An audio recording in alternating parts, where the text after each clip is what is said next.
Good evening, and thanks for listening to Dark Thoughts of Hope. My name is Teresa. So, earlier I mentioned how I got Celtic magic cards. I used them, and the questions that I asked, God was like, really? Seriously? Really?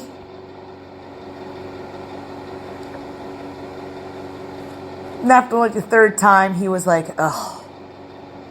So, I'm going to have fun with those.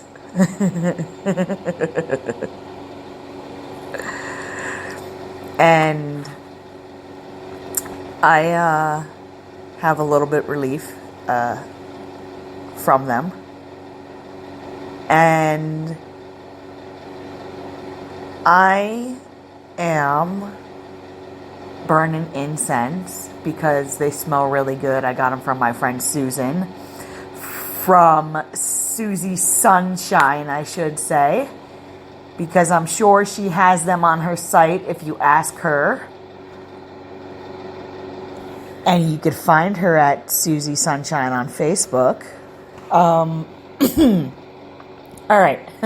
Without plugging my friend anymore, I'm going to read some more from Lois Duncan's I Know What You Did Last Summer.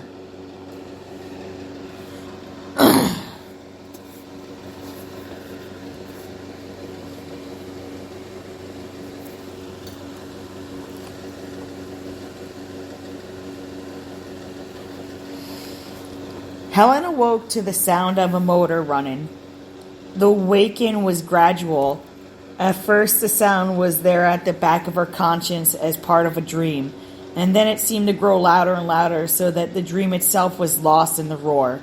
Then she became aware of the fact that she was in bed and that the sound was not within her head at all, but from someplace outside of herself. She opened her eyes to find the room flooded with morning sunlight. Below her bedroom window, the Four Seasons caretaker was cutting the grass with a power mower. I slept, Helen thought in amazement. How could I have slept so hard when Barry, just the thought of his name, brought her to a sitting position? The happy face alarm clock on the bedside table showed 10:15. Why, the morning's half over, Helen thought incredulously. I've been asleep for over 6 hours. It had been 3 a.m. when Barry had been moved from the operating to recovery room, and the Coxes and their friends had stepped from the elevator into the lobby. Helen, who had been seated in a chair opposite the door, had sprung to her feet. What? How? They got the bullet, Mr. Cox told her wearily. It was lodged in the spine. How much damage it did, they can't tell. But he's going to live. Prognosis is good. He came through the operation well. He's a strong boy. The doctors seem to think he's going to make it all right. Oh, thank heaven. Weak with relief, Helen put out a hand to steady herself against the back of the chair. I've been praying. I haven't stopped praying since I heard the news at the TV studio. Thank you, Mr. Cox said. We're grateful for your concern. Miss Cox and the Crawfords had crossed to the far side of the lobby. Miss Cox's face was white and drawn, and for the first time since she had met her, Helen thought the woman looked older than her husband. You're going home now? Helen asked. Yes, my wife is exhausted. The doctor says there is no reason to remain here. It will be hours before Barry's anesthetic wears off, and a good deal longer than that before he can have visitors. He suggests we try to get some sleep, and that should apply to you too. He turned to Collie, who had risen to stand at Helen's side. You'll see she gets home, Mr. Wilson? Of course, Collie said. I brought her down here. I won't be able to sleep, Helen said. I don't think I'll ever sleep again. But she had. The golden light of mid-morning proved that. She had slept so hard that her body ached from having been so long in one position, and when she got out of bed, her legs felt rubbery, as though they might give away at any moment. She went out to the telephone in the living room and dialed the number of the hospital. The voice that answered told her that Barry Cox was resting comfortably. He had been removed from the recovery room and was now in room 414B. For the time being, he was to be allowed no visitors except for family. But I'm sure he will want to see me, Helen insisted. You'll ask him, won't you? Tell him it's Helen. Are you a member of the immediate family? Not exactly. What is your relationship to the patient? I'm a friend. A very good friend.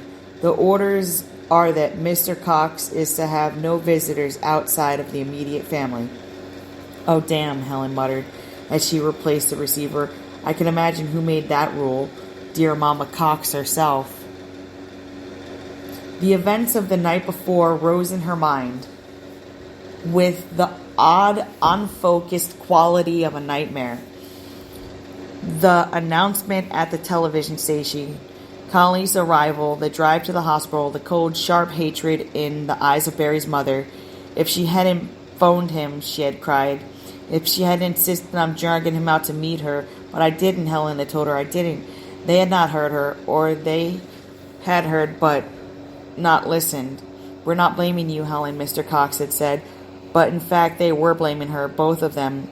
Even though Mr. Cox had stopped to speak to her in the lobby, she had seen the blame in his eyes. I didn't, Helen said aloud now, her voice coming strange in the empty apartment. I didn't call Barry to meet me out on the playing field. I didn't talk to him at all last night. But there had been a phone call. A statement from one of Barry's fraternity brothers had confirmed that. Someone had called and talked to Barry and set up an appointment. Someone whose request had seemed important enough to draw him out of the house in the immediate response. Who was it who called, and why? Was it a girl? Could Barry have another girl, someone he was seeing when he wasn't with her? No, Helen answered herself firmly. No, of course not. She was Barry's girl, his only girl. If she couldn't trust Barry, then who on earth could she trust? And yet there had been things over the past year, odd assorted little things, none too important in themselves, yet added together enough to be slightly disturbing to someone less sure of her love than Helen. There was that conversation with Elsa the night of the accident. Helen always thought of it that way, as the accident, unpreventable, arranged somehow by the hand of fate. One moment they had been riding along, happy and relaxed, her head on Barry's shoulder, the car radio wrapping them in soft music, and the next moment the child had been there in front of the car. There was nothing Barry could have done about it. There had been no time for him to get his right arm back from around her and his right hand onto the steering wheel. Even if both hands had been on the steering wheel in the first place, it was doubtful that he could have swerved in time. They had done the best they could. They had gone straight to a telephone, driving so fast that it was only luck they had not all been killed on one of the curbs and had called for help. It was not Barry's fault that the boy had been injured beyond help. No child of 10 had any business riding his bicycle on a mountain road in the middle of the night. It was not Barry's fault. It was none of their faults. Still, it had been a terrifying and dreadfully upsetting experience. She had cried a lot on the way home. And when she had come into the house, softly so as not to disturb her parents, she had not been prepared to find Elsa still awake with the light on reading. She had glanced up from her movie magazine, and her eyes had narrowed behind her glasses. You've been crying. No, I haven't, Helen had said. You sure have. Your eyes are red as beets. Elsa had laid aside the magazine with an air of somebody close to triumph.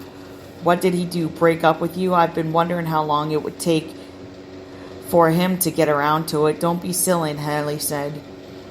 Everything's just fine between Barry and me.